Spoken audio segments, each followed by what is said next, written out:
Friends can hurt you, and jealousy most of the times makes friends to hurt people who trust them. Find out what happened to Adanna in this story. My loved ones, please subscribe, like, and comment on this video so that I will be encouraged to continue to deliver great stories to you. Let's begin. In the village of Uhuru, where the ground sparkled like crushed diamonds and the sky burned purple at dusk, two girls were known as the twin sons. Their names were Adanna and Kesi. Adanna was a yellow bone, half-caste, as the elders said. Her mother came from the distant coast where Arab traders once kissed the land. Her skin glowed like honey mixed with morning light. Her hair fell in soft waves the color of old gold. She was tall, very tall, and her body curved like the stem of a sacred lily. Kesi was the daughter of the village chief. Her skin was the deep brown of rich earth after rain. She was also tall, also curvy, also 18 summers old. But where Adanna was gentle, Kesi was sharp as a broken mirror. Every market day, the two friends walked through the garden of 1,000 wishes, a fantasy place where flowers sang soft melodies and butterflies had wings like stained glass. They wore tight wrappers of shimmering kente cloth, fitted bodices that showed their small waists, and beads that clicked like happy insects. Adanna, Kesi said one afternoon, twirling under a weeping willow that dripped silver leaves. The village boys followed us again. Adanna laughed. It sounded like small bells. They follow you, Kesi. You are the chief's daughter. But Kesi's smile did not reach her eyes because she knew the truth. The boys followed Adanna. The elders praised Adanna. Even the spirits of the garden seemed to bow when Adanna passed. Jealousy entered Kesi's heart like a snake entering a chicken coop, silent, hungry, and deadly. That night, Kesi could not sleep. She walked alone to the Forbidden Pavilion, a place where 3 ancient baobab trees grew twisted together, their roots forming a dark throne. An old woman sat on that throne. Her name was Mama Weta. She had no shadow. "I know why you came, child," Mama Weta croaked. Her voice sounded like dry leaves skittering on stone. "You want what she has." Kesi's heart pounded. "I just want fairness. Everyone looks at Adanna. No one sees me." Mama Weta laughed, a horrible wet sound. Jealousy is a funny thing. It makes you believe you are the victim when you are holding the knife. The old woman reached into the hollow of the tree and pulled out a small clay pot painted with red thorns. Inside, something moved. "Take this," Mama Weta said.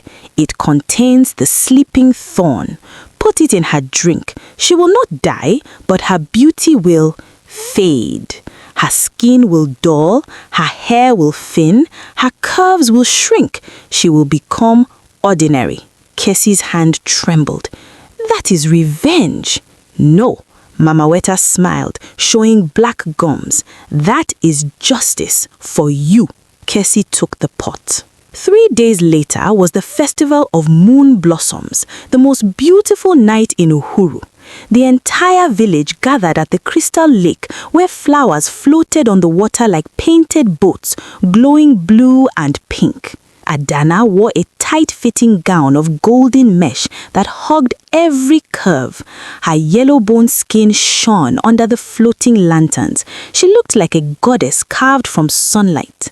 Kesi wore her finest crimson wrapper and beaded corset, but when she stood next to Adanna, she felt invisible. Again, the snake in her heart bit harder. "Drink this," Kesi said, handing Adanna a calabash cup filled with honey wine. "For our friendship." Adanna smiled, that trusting, beautiful smile. "To the twin sons," she said. She drank. At first, nothing happened. They danced. They laughed. Boys brought them flowers, But as the moon climbed higher, Kesi watched Adanna touch her face. "Kesi," she whispered, "I feel strange." Then it began. Adanna's golden glow dimmed, like someone turning down a lamp. Her hair lost its shine, her cheeks hollowed slightly. The curves that were so perfect seemed to soften and fade. People gasped. "What is happening?" someone shouted. Adanna looked at her hands. They were becoming ordinary, plain, like a person you would pass on the road and forget. Tears filled her eyes. "Kesi, what did you give me?" Kesi stepped back. For 1 second, she felt powerful. Then she looked at Adanna's face, not her fading beauty, but her eyes. Those eyes held no anger, only confusion, only hurt. And worse, something began happening to Kesi too. Mama Weta's voice echoed across the lake, though the old woman was nowhere to be seen. "Foolish child, the sleeping thorn does not only sleep in the victim, it sleeps in the giver too." Kesi screamed. Her own reflection in the water was changing, but not her face, her heart. The water showed her heart turning black, shriveling like a burnt leaf, ugly, rotten. "What does this mean?" Kesi cried. A spirit emerged from the lake, a creature made of water and moonlight, with eyes like twin stars. Its voice was gentle but terrible. "Jealousy is a mirror, Kesi. When you throw poison at another, the first face it burns is your own. Adanna's beauty fades for 1 moon cycle, but your reputation, your peace, they fade forever unless you fix this now." The spirit pointed to a tree made entirely of crystal, growing on an island in the middle of the lake.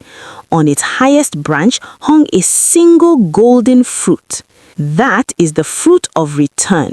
If you swim to the island and bring it back before dawn, Adanna will be restored.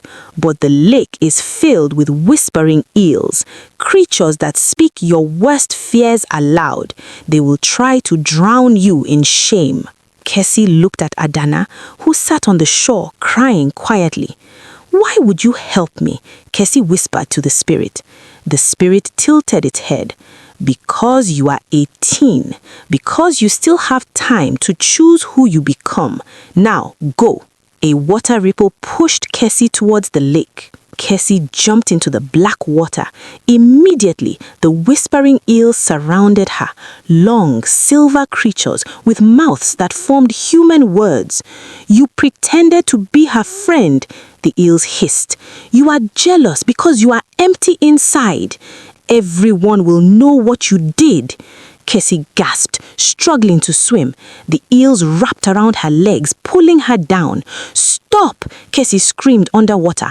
"I know I am wrong. I know." Suddenly, a hand grabbed hers and pulled her out.